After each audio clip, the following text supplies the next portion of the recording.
Hey everybody, it's me, Lewie again. Told you when I first got this thing that I can start doing videos while I'm driving.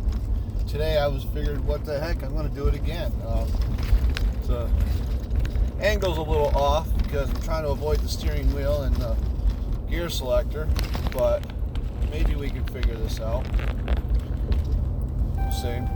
But anyways, if I'm not looking at you, it's because I'm driving, so just trust me, I'm talking to you, and I'm still doing my best to make sure I'm as honest and straightforward as I possibly can be.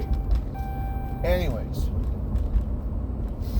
I watched the last of the impeachment inquiry. They spoke with Ambassador Soland, Sonland. That's how you pronounce it, Soland, sorry. And the thing is, the theme of the entire inquiry, right from beginning to end, was conjecture, innuendo, presumption, and assumption. There was nobody who was able to offer any solid evidence of anything. Now, during the inquiry that Sondland was involved in, they took a break. And it was supposed to be a 5-minute bathroom break. Okay.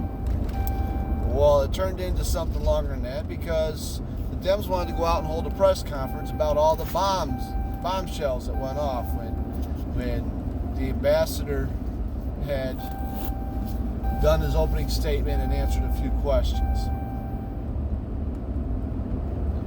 Well, the problem is there were no bombshells. The problem is everything was assumed, or assumptions, presumptions, innuendo, and conjecture. The Dems are basically doing an impeachment inquiry on hearsay and assumptions. They were unable to find any proof of anything. They were unable to find anything solid about anything. Now, Sondland kept saying, well, if I could get my papers and this and that, I'd be able to jar my memory more. Well, that's all fine and dandy. But what all he was doing is trying to cast suspicion on the state house, whatever they call it. Basically the department that's supposed to assist President Trump in the most direct manner. Department of State, that's what it is. Thank you. Anyways, that's what it all boiled down to. His whole testimony was, as far as I'm concerned, bogus. It didn't have anything in it. Now, yes, I am a Trump supporter, and I do a lot of the speaking points of President Trump and everything else. But I also try and use my own brain. I try to pay attention to what's going on and draw my own conclusions. And I'll tell you, sometimes it's tough. Sometimes it's very tough. As I said to somebody yesterday, every time I try and second guess the president, he pulls a surprise. But that's all part of trying to use your own brain. But the thing is, from what I saw, this isn't because this is what the Republicans said. This isn't because of Jim Jordan or Stefanik, who happens to be a congresswoman for the state of New York. I'm not sure what her district is, but I have to say I do like her. She seems to be very intelligent, very knowledgeable. But anyways, the whole point is I'm not speaking their speaking points because that's what they said. I'm speaking what I'm saying because this is what I saw. This is what I concluded. This is what I came up with. And that is nothing but innuendo, assumption, presumption, and conjecture. You cannot convict on that. And I'm going to tell you how I can actually back up what I just said. For example, I heard my next door neighbor is a criminal. Okay? People are telling me all over the place he's a criminal. So I passed the rumor on. He's a criminal. Did I prove he was a criminal? No. I offered up no proof. I received no proof. It's all rumor. The man next door could be the nicest, most honest individual you'll ever meet. Because I don't have proof. It's only rumor. It's conjecture, assumption, and presumption, and innuendo.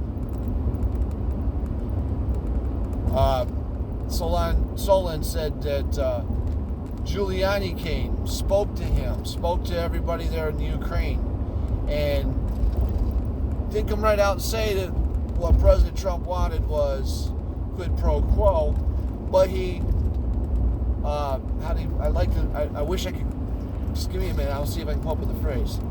Basically, he laid that across without saying that, is what it came out to be. Okay? Fine. If that's what Giuliani did, that's what Giuliani did. I'm not going to sit here and say he didn't. However, that is not from President Trump's lips. In fact, what did come out that was a bombshell that the Dems obviously didn't like was the one time Soland got on the phone with President Trump. President Trump, I guess, was having a bad day, a little on the cranky side. So Soland gave him an open-ended question because he's trying to get things going for Zelensky, the new president of the Ukraine. And he said, Mr. President, what do you want from the Ukraine? The president said, I don't want anything. I just want Zelensky to do what is right, to do what he ran on. That's it. Zelensky ran on cleaning up the corruption in the Ukraine. Zelensky ran on transparency. That's what Donald Trump wants him to do. Zelensky already had intention to do it. So, the way I got to figure it is, there is nothing there. And the only bombshell was that. And the Dems, they did not like it. Oh, Lord, no, they did not like it. One of the Democrat congressmen literally tried to tear into Soland, trying to get him to say things that Soland didn't want to say because they weren't true. And he actually got it right down to, well, who would benefit if there was an investigation of Joe Biden? Well, everybody's going to sit here and say President Trump. But you know what? I know who would benefit more. The Ukrainian people. The Ukrainian people would benefit more if there's an investigation on Joe Biden and Joe Biden was found to be wrong. Joe Biden said on video he had money for the Ukrainians. He wasn't going to give it to them until they fired the prosecutor. Ukrainians would have benefited more than President Trump. Maybe President Trump would have benefited. I'm not going to deny that. I'm sure he would have. But the Ukrainian people would have benefited more if there's an investigation into Joe Biden.